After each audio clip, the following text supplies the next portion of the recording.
सचिव अनुराग जी,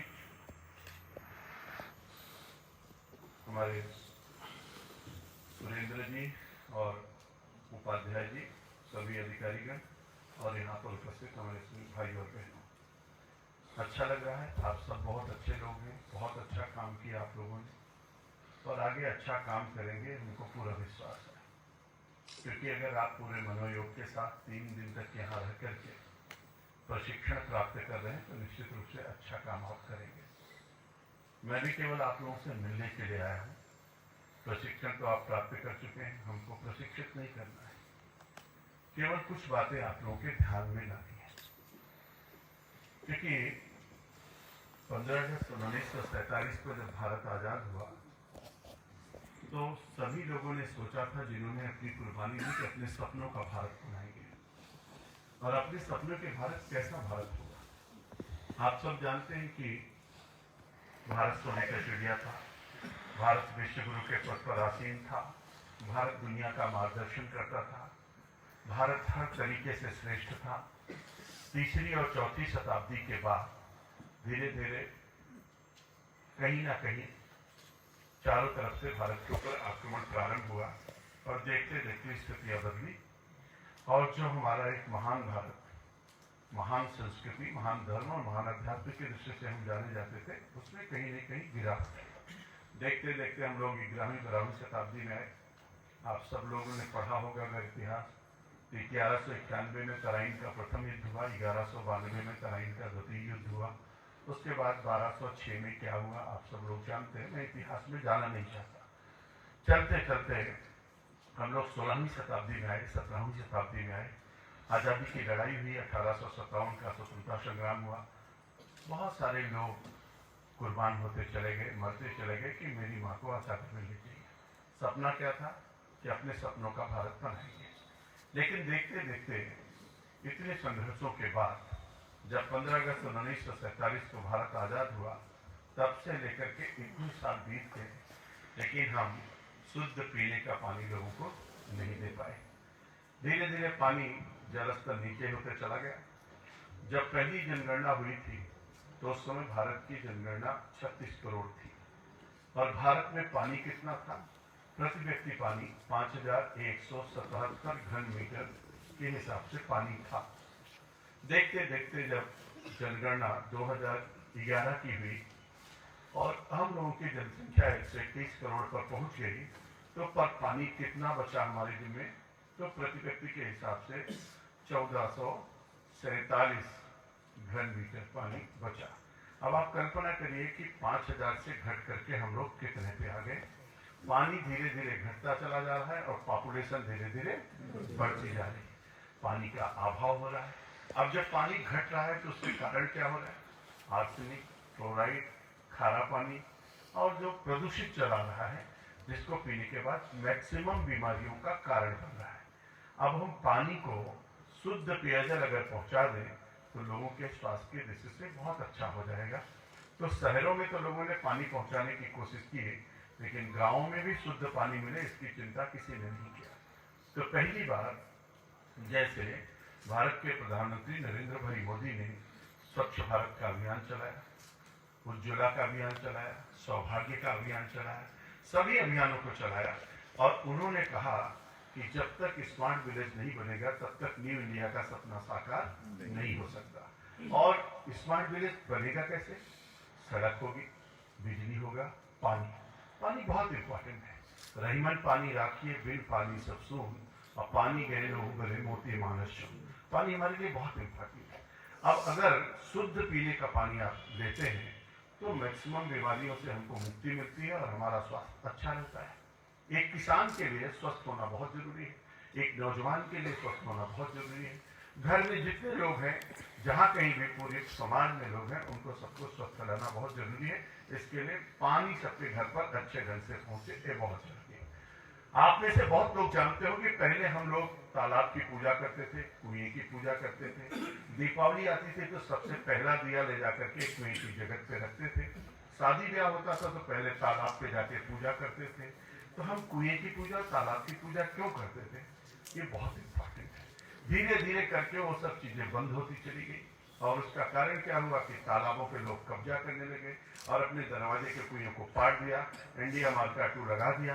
बरसात का पानी कुएं के माध्यम से जमीन पे जाता था, वो पाताल से कनेक्शन होता था जिसको मुसरा फूटना कहा जाता था गांव में, जिसके कारण से वर्षा में जब पानी होता था तो हर गांव में सब जगहों पर दरवाजे पे कुआं रहता था, जिससे हमारा वाटर रिचार्ज होता था। तालाबों से रिचार्जिंग होती थी, कुएं से रिचार्जिंग होती थी और बड़े बड़े पेड़ होते थे। जहां पेड़, खूब बड़े बड़े पेड़ होते थे, अब उतने बड़े पेड़ नहीं मिलते हैं और इसके कारण से पेड़ सब कटते चले गए। जिनको हमारे बाबा ने दादा ने पेड़ लगाया था, आपने काटा तो बहुत जम के, लेकिन कभी नहीं सोचा कि हमारे बाबा हमको पेड़ देके गए थे, जरा हम अपने आने वाली पीढ़ी को भी तो पेड़ दे करके जाए। इसके बारे में किसी ने नहीं सोचा। तो पेड़ को हमने काट दिया, तालाब को हमने कब्जा कर लिया, कुएं को हमने पाट दिया, जमीन के सारे स्रोत जितने पानी जाने के थे उसको हमने बंद कर दिया। तो अब धरती में पानी जाता नहीं, हम केवल पानी निकालते हैं और पानी भेजते नहीं। शहर बसा तो नाली पक्की, सड़क पक्का, चबूतरा पक्का, घर पक्का, आंगन पक्का, सब कुछ पक्का, पानी बरसेगा और नाली के माध्यम से नदी में बह जाएगा। एक भी बूंद पानी नीचे नहीं जाना चाहिए, लेकिन समरसेबुल लगा करके खूब सारा पानी निकालेंगे और रोज शाम को खड़े होकर के पाइप से सड़क को धोएंगे, गाड़ी को धोएंगे, पानी को खूब वेस्ट करेंगे। क्यों? क्योंकि मेरा अधिकार है, ये देश मेरा है, अब आजाद हो चुका है, हमको कोई रोक नहीं सकता। हम चाहे पानी का उपयोग करें और चाहे पानी का दुरुपयोग करें, तो हम पानी को जम करके दुरुपयोग करेंगे। कोई माई का लाल रोक नहीं सकता। कब तक? जब तक धरती में पानी है, उसके बाद तो हम मर जाएंगे और आने वाली पीढ़ी पानी पाए या ना पाए हमारी क्या चिंता है। तो इस तरीके की सोच के कारण से जलस्तर पूरी तरीके से नीचे चला गया। अब हम दुरुपयोग कर रहे हैं, दोहन कर रहे हैं। दुरुपयोग और दोहन दोनों भरपूर तरीके से कर रहे हैं, लेकिन ये नहीं सोच रहे हैं कि आखिर में अगर धरती के अंदर पानी जाएगा नहीं तो पानी मिलेगा कैसे। आप लखनऊ में बैठो, लखनऊ का एक उदाहरण आपको देता हूँ। हर साल 1 से 1.5 मीटर पानी पूरा लखनऊ सूखता जा रहा है। अभी हालत क्या हो रही, तो गोमती के गंदे पानी को ट्रीट करके लोग पी रहे हैं और हम नहर से पानी दे रहे हैं। पूरा गोमती नगर जितना है, आप अगर कभी जाते होंगे तो आपको दिखाई पड़ता होगा, बड़े बड़े झील बने हुए हैं, उसमें पानी भरता है, उसको ट्रीट करते हैं, वो पानी पिलाते हैं। अब धरती के अंदर बहुत मुश्किल काम है, थोड़े दिनों में पानी मिलेगा कि नहीं मिलेगा। लेकिन हम 1.5 लाख का समरसेबुल लगाएंगे, 35,000 का रूट रेन वाटर हार्वेस्टिंग सिस्टम को नहीं लगाएंगे। अगर कोई लगाने के लिए कहेगा तो उसके झगड़ा करेंगे, उससे मारपीट करेंगे, कभी नहीं लगाएंगे।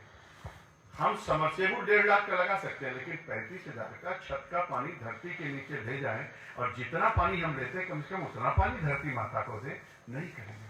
पंडित जी आएंगे, कहेंगे पंडित जी नवरात्र आ गई, आप हमारे यहाँ कलश स्थापना कर दीजिए। पंडित जी आ गए, कलश स्थापना शुरू हो गई। पंडित जी ने कहा बेटा पृथ्वी बनाओ। अब बेटा पृथ्वी बना रहे हैं, अब पूजा कर रहे हैं, धरती मैया की सबसे पहले पूजा। और जब उठने लगे तो फिर पंडित जी ने कहा बेटा आसन के नीचे जल छिड़क के माथे लगाओ, क्योंकि आपने धरती की पहले पूजा और बाद में पूजा। सबसे बड़ी माँ कौन? धरती माँ। और धरती माँ की कोख को तो हम खाली कर दे रहे हैं और धरती माँ के पेट में हम पानी दे नहीं रहे हैं। कितना बड़ा अपराध कर, किस बात के लिए पूजा कर रहे हैं धरती माता की?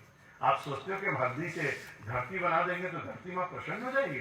हम पेड़ को काट देंगे, कुएं को पाट देंगे, तालाब को कब्जा कर लेंगे और धरती का पानी निकाल लेंगे, धरती में पानी देंगे नहीं और धरती को हल्दी बना करके पूजा कर देंगे तो धरती माँ प्रसन्न हो जाएगी?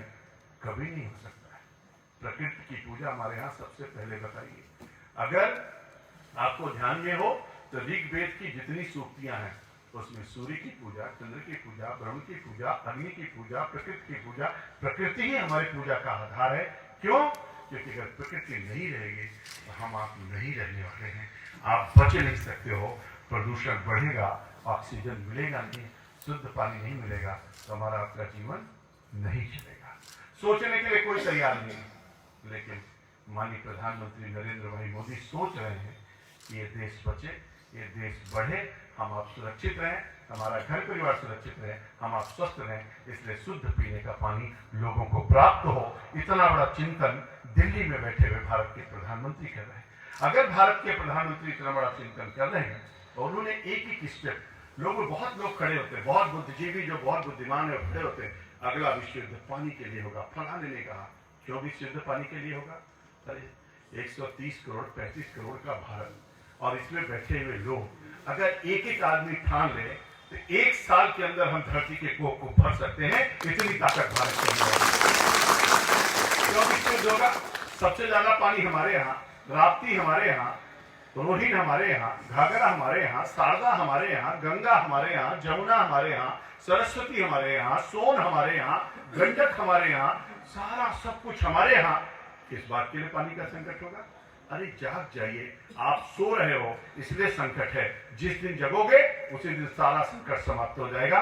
कोई संकट पानी का भारत के अंदर नहीं रहने वाला है और कम से कम उत्तर प्रदेश में किसी प्रकार का कोई संकट नहीं रहने वाला है। तो मैं आप सबसे अनुरोध करता हूँ, आप सीख के जा रहे हो, बहुत सारी चीजें जल जीवन मिशन में करनी है। मैंने अभी तक जितनी बात कही, एक अटल भूजल योजना की बात कही। अब दोनों बातों को लेकर के एक साथ चलना है। इसीलिए प्रधानमंत्री ने लाल किले की प्राचीर से 15 अगस्त को जब भाषण दिया 2019 में, तो उन्होंने कहा कि हर घर को नल से जल देंगे। कब तक? 2024। उन्होंने कहा कि 2024 तक हर घर को नल से जल देंगे। लेकिन प्रधानमंत्री ने उसके साथ और भी कहा, 22 जून 2018 को सबसे पहले भारत के प्रधानमंत्री ने पत्र लिखा और भारत के सभी पंचायतों के प्रतिनिधियों को, प्रधानों को प्रधानमंत्री पत्र लिख रहे हैं। क्या कह रहे हैं? अपने प्रधान से आग्रह क्या कर रहे हैं? ये प्रधान भाइयों, आप गांव का पानी गांव में, खेत का पानी खेत में और छत का पानी जमीन के नीचे ले जाइए। अपने गांव को पानी से संतृप्त करिए, पानी का कोई संकट ना आने पाए। इसलिए जिम्मेदारी प्रधान से स्टार्ट करके, यानी गांव से शुरुआत करके प्रधानमंत्री ने सबसे पहला पत्र लिखा। उन्होंने पहला पत्र पानी देने के नहीं, पानी को इकट्ठा करने का और पानी के जल संचयन का था। और जब 22 जून 2018 को उन्होंने कहा, तो यहाँ पर माननीय मुख्यमंत्री जी ने एक अभियान चलाया जल संचयन का, जल संवर्धन का। हमारे अनुराग जी यहाँ पर बैठे हुए हैं। 20,000 तालाब, हम लोग इसमें ग्राम विकास मंत्री थे, 20,000 तालाब बनाए। और इसके साथ साथ पूरे उत्तर प्रदेश के जो कुएं मर गए थे, जिनको भाग दिया था लोगों ने, उन कुओं को जगत बनाना, छुही बनाना काम नहीं, पहले उसको पाताल से कनेक्ट करना है। उसमें मिट्टी भर गई है, उसको खाली करा करके फिर से मुसरा फूटना, जिससे जब पानी बरसे तो पानी सीधे पाताल के अंदर जाए। वाटर रिचार्जिंग का सबसे बड़ा स्रोत डायरेक्ट कुआं है। उसके बारे में कहा कि वृक्षारोपण, 25 करोड़ वृक्षारोपण। कौन सा वृक्ष लगाएंगे? हम लोगों ने तय किया, अनुराग जी ने तय किया, चिट्ठी लिखा सबको, हम पीपल लगाएंगे, हम पाकड़ लगाएंगे, हम महुआ लगाएंगे, हम जामुन लगाएंगे, हम नीम लगाएंगे, हम आम लगाएंगे। ऐसा पेड़ लगाएंगे जो वास्तव में रिचार्ज भी करेगा, ऑक्सीजन भी देगा, औषधि भी बनेगा। और इसलिए पीपल, पाकड़, महुआ, आम, जामुन, ऐसी नीम, ऐसी चीजों को लगाने के बारे में हम लोगों ने काम किया। देखते देखते 113 ब्लॉक डार्क जोन में चले गए थे, उसमें से अब कम होकर के अब 82 बचे हैं। जब 2013 में इसको किया गया, 17 में आया था, तो हम लोगों ने देखा था 113 ब्लॉक से अब 82 ब्लॉक आ गए। यानी हम सेफ जोन की तरफ आगे बढ़ रहे हैं। अगर सबको हम जगा दें और हर किसी को कह दें कि सबसे बड़ी पूजा अगर कोई है तो वाटर रिचार्जिंग की है, आप इस पूजा को करिए। अगर जल नहीं होगा तो सवेरे उठ के मुंह कैसे धुलोगे? अगर जल नहीं होगा तो मंजन कैसे करोगे? अगर जल नहीं एक दिन मिलेगा तो तड़प करके मर जाओगे। अगर पीने का पानी नहीं मिलेगा तो परिवार को कैसे बचाओगे? अपने गौ माता को पानी कहाँ से पिलाओगे? अगर जल नहीं होगा तो जीवन नहीं होगा। जल है तो कल है, जल है तो जीवन है, इसलिए इम्पोर्टेंट है। इसलिए मोदी जी ने सबसे पहले इसके वाटर रिचार्जिंग के बारे में कहा। उसके बाद उन्होंने फिर 15 अगस्त 2019 को उन्होंने जल जीवन, हर घर को नल से जल देने के बारे में कहा। और 25 दिसंबर 2019 को अटल जी के जन्मदिन पर अटल भूजल योजना और जल जीवन मिशन की गाइडलाइन उन्होंने लॉन्च किया। यानी 25 दिसंबर 2019 से इस पर कार्य तेजी के साथ प्रारंभ हुआ और उसको लेकर के उत्तर प्रदेश सरकार ने भी पूरी तरीके से काम किया। अब आपको क्यों बुलाया गया? आपकी आवश्यकता क्या थी? तो मोदी जी ने कहा जल शक्ति को जन शक्ति बनाना है और जन शक्ति में सबका साथ, सबका विकास, सबका विश्वास। आप एक ऐसी कड़ी के रूप में हैं जो काम एजेंसियां कर रही हैं, उनके और पंचायतों के बीच में सेतु के रूप में तदात्म स्थापित करते हुए उन कामों को नीचे पहुंचाना। लोगों को मोटिवेट करना, गांव के में जनजागरण करना, समितियों का निर्माण करना, हर काम का निरीक्षण करना, काम ठीक ढंग से हो और जो काम हो रहा है ये सर्वाइव करे, ये आगे तक चलता है, इसके लिए अंशदान देना और यूजर चार्जेस कैसे प्राप्त होगा इसके लिए लोगों को मोटिवेट करना, इन सब चीजों के लिए आपको बुलाया गया। अगर मान लीजिए थोड़ी देर के लिए आपके मन में कल्पना होगी कि आप नहीं होगे तो काम नहीं होगा, ऐसा नहीं था। काम हो सकता था, मशीनरी काम करती, लेकिन जिस भाव से आप लोग काम करेंगे, जिस व्यवहार से आप लोग काम करेंगे, जितना अच्छा गांव में आप लोग माहौल बनाएंगे, जितनी प्रेरणा आप लोग देंगे और लोगों के बीच में बैठ के एक एक आदमी को जगाएंगे, उससे आगे भविष्य में हमारा गांव पूरी तरीके से पानी को लेकर के जागृत हो जाएगा और उसको सब छोटी बड़ी बातें पता चलेगी। पानी को टेस्ट कैसे करना है, पानी के किट कैसे उपलब्ध कराना है, पानी की समिति कैसे बनाना है। आप जानते हो हमारे गांव में पंचायत की बैठकें अब गांव में नहीं होती, कहने के लिए है कि खुली बैठकें हो रही, सब चीजें तय होती, लेकिन वास्तविकता क्या है आप भी जानते हो।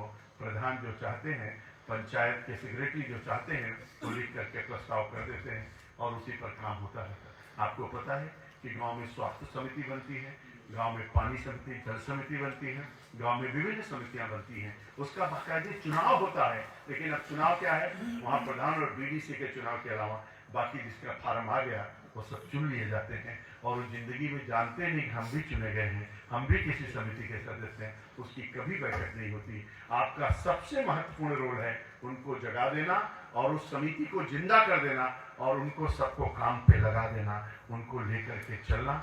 अगर इतना काम आप लोग कर पाए तो पूरे गांव में हलचल पैदा हो जाएगी। जिस मनोभाव के साथ, जिस संकल्पना के साथ प्रधानमंत्री ने सोचा है, माननीय मुख्यमंत्री योगी आदित्यनाथ जी ने सोचा है, उसको जन जन तक पूरी पवित्रता के साथ पहुंचाने का काम हमको आपको करना है।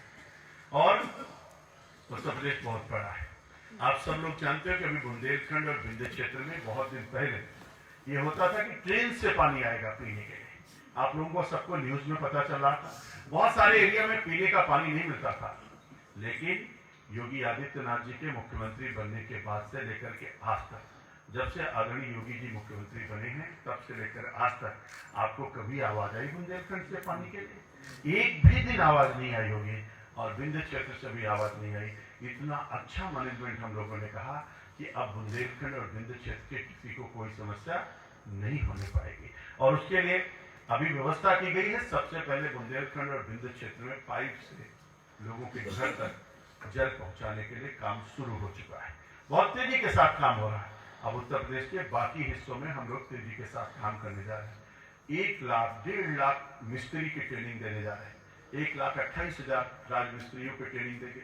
ऐसे ही इतनी ही प्लम्बर की ट्रेनिंग करने जा रहे हैं, इतने ही मिस्त्री की ट्रेनिंग करने जा रहे हैं। अगर मोटर में डिफॉल्ट आ गया, कोई चोरी आ गई, कोई दिक्कत हो गई, तो आपको मैकेनिक ढूंढने के लिए दूसरे गांव में नहीं जाना। इतनी बड़ी स्कीम अगर चलेगी तो एक गांव से दूसरे गांव जाने की जरूरत नहीं है, आपके उसी गांव में प्लम्बर मिलेगा, उसी गांव में मैकेनिकल मोटर ठीक करने वाला मिस्त्री मिलेगा, उसी गांव में मिस्त्री मिलेगा। पूरी स्कीम को संचालित करने के लिए पूरे उसी गांव में पूरी टोली मिलेगी। हम लोग स्वयं सहायता समूह की टोली बनाएंगे, हम लोग जल जीवन मिशन के जल पानी समिति को बनाएंगे, हम लोग पंचायतों को एक्टिव करेंगे, हम प्लम्बर्स की ट्रेनिंग कराएंगे, राजमिस्त्री की ट्रेनिंग कराएंगे, मैकेनिकल की ट्रेनिंग कराएंगे, सबको मैकेनिक की ट्रेनिंग करा करके उसको एक पूरी तरीके से आधारभूत ढांचा करा करके हम लोग हर दृष्टि से इस स्कीम को पुख्ता करना चाहते हैं। और उसमें सबसे महत्वपूर्ण कड़ी आप लोगों की होगी। उस महत्वपूर्ण कड़ी में आप लोगों की भूमिका है कि अगर आप लोगों ने ईमानदारी के साथ, और मैंने ईमानदारी शब्द इसलिए कहा है कि आप सब लोग अपने अपने इस पर दिल पर हाथ रख करके पूछिएगा और रात में खाना खा के सोइएगा तो पूछिएगा कि आपके बारे में लोगों की धारणाएं कैसी बनी है। नाराज मत होना, सोचना मत, गुस्सा मत करना, लेकिन सच्चाई और ईमानदारी के बात सुनना। जैसे ही कोई नाम लेता है एनजीओ के, जैसे नाम लेता है किसी संस्थान के, सबके बारे में सब चीजें लागू नहीं होती। मैं सबके बारे में कोई बात भी नहीं कहता, लेकिन क्योंकि मैं भी 30-32 साल से काम कर रहा हूं, मुझको भी सब चीजें पता चल पाई। मेरा आग्रह अनुरोध केवल इतना है, क्या आपने किया क्या नहीं किया हमको कुछ लेना देना नहीं, लेकिन ये काम बहुत पवित्र काम है। इसकी पूरी पवित्रता और ईमानदारी से जितना करना उतना ही दिखाना, झूठ में कुछ मत दिखाना, वास्तविक में सही सही काम करके एक बार आप लोग आदर्श स्थापित कर दीजिए और पूरे भारत में एक उदाहरण बन जाए कि वास्तव में हमारे आपके जो लोग यहाँ एजेंसी के लोग हैं उन्होंने बहुत अच्छा काम किया है। एक बार उदाहरण उत्तर प्रदेश प्रस्तुत करें। हर क्षेत्र में उत्तर प्रदेश इस समय टॉप पर है। हर क्षेत्र में जितने पुरस्कार भारत सरकार दे रही, सारा पुरस्कार उत्तर प्रदेश सरकार को मिल रहा है। जब से योगी जी की सरकार बनी, इसके पहले उत्तर प्रदेश 27वां और 28वां पायदान पर रहता था। आज स्वच्छ भारत मिशन में उत्तर प्रदेश नंबर 1 पर है, प्रधानमंत्री आवास में उत्तर प्रदेश नंबर 1 पर है, जल जीवन मिशन में भी नंबर 1 पर है, अटल भूजल में भी अभी हम लोग नंबर 1 पर हैं, टॉप पर हैं, और इसी तरीके से उज्ज्वला योजना में टॉप पर हैं। अभी मनरेगा के मजदूरों के काम के दृष्टि से उसमें भी टॉप पर है। हर स्कीम में नंबर 1 पर है और इस जल जीवन मिशन के इस काम में भी हम लोग नंबर 1 हो जाएं। आप तेज गति से जितनी जल्दी हो सकता है इस काम को अगर पूरा करेंगे, जो भी जिला आपको मिला हो, जो भी एरिया आपको मिला हो और जो कुछ आप सीख करके जा रहे हैं, इसका मैंने कहा है कि एक हार्ड एंड सॉफ्ट कॉपी भी या आप लोगों ने नोट किया होगा, टेप किया होगा, जो कुछ है आप जाके इत्मीनान से सोइएगा। जैसे अभी आप खड़े हुए, उन्होंने कहा 9 सत्र हुए हमारे 3 दिन के अंदर। एक एक सत्र में कितने कितने विषय हैं आप देखो, आपको अगर प्रोग्राम मिला हो, और ये 3 दिन में कितने सत्र में हुए उसको आप देखिए, क्या क्या सिखाया गया। जब ध्यान से आप देखोगे तो स्वाभाविक है कि आप 3 दिन के अंदर जब इतने सारे सत्र होते हैं तो स्लिप कर जाते हैं, बहुत सारी चीजें आती है और चली जाती है। तो हमको आपको ध्यान में करना है, पूरा एकदम मछली की आंख दिखाई पड़नी चाहिए। इसलिए जल जीवन मिशन को सफल बनाने के लिए जो काम बताए गए उन कामों पर फोकस करिए, उन कामों को प्राथमिकता के आधार पर करिए। समितियों का गठन तेज गति से करिए, जमीन उपलब्ध कराना है मोटिवेट करिए, अगर कहीं ट्यूबवेल लगना, बाकी कुछ लगना, कोई अवरोध करना, सबको बैठा करके तुरंत काम को आगे बढ़ाना। गांव पिछड़ जाएगा, आप उनसे बताना कि गांव आपका पीछे रह जाएगा। एक बार स्कीम हट जाएगी फिर पता चलेगा 6 महीने बाद लोग आपको पूछेंगे, तब तक गांव दूसरा आगे बढ़ जाएगा। तेजी के साथ कोऑपरेट करिए, पूरा गांव अगर सहयोग करेगा, कोऑपरेट करेगा। अब ठेकेदार जाएगा लाइन बिछाने के लिए, खोदने के लिए जा रहा है, अब 4 लोग खड़े हो गए वहां, दिन भर कोई काम नहीं, खड़े हो गए, इधर से पाइप नहीं जा सकती, आप उसको उधर से ले जाइए, आप उधर से ले जाइए। गांव में सब बहुत राजनीति होती है, आप सब जानते हो। आप वो खड़े हो जाएंगे तो कॉन्ट्रैक्टर क्या करेगा, चला जाएगा, आपका गांव ऐसे रह जाएगा। तो अब गांव में ये सब भावना पैदा करना नहीं, सब लोग मिल करके बैठिए, रास्ता निकालिए। पानी जाना है, सबके घर तक पहुंचना है, इसलिए ये सड़क नहीं खुदेगी, हमारे दरवाजे से पाइप नहीं जा सकती, हमारे घर के सामने ये नहीं बन सकता। इस सब भावनाओं को हमको खत्म करना है, स्मूथली तेज गति से काम हो, गांव में कोई विवाद नहीं होना चाहिए, सब मिल बैठ करके हम सब परिवार की भावना से काम करेंगे और इतने पवित्र स्कीम को पूरा करेंगे। निश्चित रूप से हमको पूरी उम्मीद है, आशा है आप सब लोगों से कि आप लोगों ने बहुत अच्छा सीखा यहाँ पर और उसको लेकर के आप नीचे तक जाएंगे और मोदी जी के सपनों का भारत और योगी जी के सपनों का उत्तर प्रदेश बनाएंगे। मेरा भारत बहुत तेजी से आगे बढ़ रहा है। आज देखिए ब्राजील के राष्ट्रपति ने क्या कहा, आप बताइए कि आप हनुमान जी की पूजा करते हैं, लोग चर्चा करते हैं, ब्राजील के राष्ट्रपति ने हनुमान की मूर्ति हाथ पे रख करके और क्या ट्वीट किया, उन्हें कहा कि जैसे वो संजीवनी ला करके लक्ष्मण का प्राण बचाए थे, वैसे मोदी जी ने हमको वैक्सीन दे करके 151 देशों को कोरोना के दौरान दवा देने वाला देश कौन था? भारत। आप कल्पना करिए, लोग कहते थे भारत तो सबसे पिछड़ा है, भारत तो जादू और टोने वाला देश है, भारत तो बीन बजाने वाला देश है, भारत तो क्या क्या लोग कहते थे। आज क्या कहते हैं, अब दुनिया कह रही है कि भारत हमारे सबके लिए प्रेरणादायी बन रहा है। लोग कह रहे हैं मोदी जिस रास्ते पे चल रहे हैं उसी रास्ते पे चलो, तभी बचोगे, अन्यथा बचोगे नहीं। जिनके पास बहुत कुछ था वो तबाह हो गए। अब मेरा भारत, जिसको लोग कहते हैं इनके पास कुछ नहीं था, वो भारत पूरी मजबूती के साथ खड़ा है और आज लोग उदाहरण प्रस्तुत कर रहे हैं। तो क्यों हो पा रहा है? सबसे पहले वैक्सीन, सबसे अच्छी वैक्सीन हमारे वैज्ञानिकों ने बना दिया, आत्मनिर्भर भारत का उदाहरण प्रस्तुत किया। इतना सुंदर बजट मोदी जी लेके आए हैं आत्मनिर्भर भारत का, हर तरीके का इंफ्रास्ट्रक्चर डेवलप करने के लिए उन्होंने एक अभियान छेड़ा। अगर गांव गांव में पानी पहुंच जाएगा 4 साल के अंदर, आप कल्पना करिए कि गांव की तस्वीर कैसी होगी। पीने का पानी मिल जाए। और मोदी जी जब आए तो उन्होंने कहा देखिए भाई, बिजली कटनी नहीं चाहिए, अगर शहर वालों को बिजली मिलती है तो गांव वालों को बिजली मिलनी चाहिए। दूसरा उन्होंने कहा सभी जिलों में बिजली मिलनी चाहिए। तब देखिए गांव में बिजली आती कितना आनंद आता है, कितना सुंदर मेरा गांव लगता है। अब पानी मिलने लगा तो और सुंदर।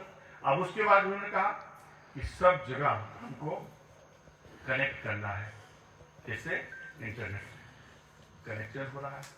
पंचायत भवन बड़े बड़े बन रहे हैं, शौचालय घर घर में बनाए, आप सामुदायिक शौचालय बना रहे हैं। अब उन्होंने पहले ओडीएफ किया, अब ओडीएफ प्लस प्लस प्लस कर रहे हैं। अब आप सोचिए, हर गांव की हर सड़क को पक्की बनाने के लिए अभी उन्होंने प्रधानमंत्री ग्राम सड़क में और अपने जो गांव की सड़क बननी उसमें बहुत सारा पैसा दे दिया। अब आप कल्पना कीजिए, जब हमारे गांव की सड़क खूब अच्छी बन जाएगी, घर घर पीने का पानी मिल जाएगा, हर घर के सामने बिजली जगमगाएगी और गांव में ही हमको सारी सुविधा प्राप्त हो जाएगी। तो गांव के लोग गांव से जो पलायन कर रहे थे वो गांव में रहकर के आनंद की अनुभूति करेंगे और अपना काम अच्छे ढंग से करेंगे। तो हमको आपको, जब भारत इतनी तेजी के साथ आगे बढ़ रहा है, तो हमको आपको भी समर्पण की भावना से पूरी मनोयोग के साथ काम करते हुए कदम से कदम मिला करके अपने प्रदेश के लिए, अपने देश के लिए, अपने गांव के लिए, अपने जिले के लिए, अपने मंडल के लिए हमको आपको भी काम करना चाहिए। हम सब लोग मिलकर के इस काम को करेंगे और निश्चित रूप से सफलता प्राप्त होगी। आप सबको ढेर सारी शुभकामनाएं, बहुत बहुत बधाई देता हूं।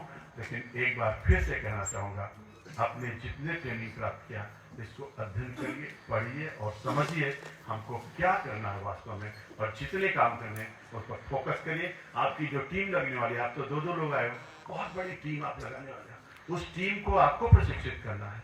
तो आप प्रशिक्षण में अगर 2-4 लाइन में कुछ बताओगे तो काम बनेगा नहीं, इसलिए बहुत विस्तार से बनाइए और उनको अपना कुछ नोट्स बना करके दीजिए, एक पेज 2 पेज का कुछ बना करके दीजिए। सबको देने के बाद मोटिवेट करिए अच्छे ढंग से, मिशन मोड में लग करके हमको इस काम को पूरा करना है। बहुत बहुत धन्यवाद आप सबको, बहुत सारी बधाई, नमस्कार।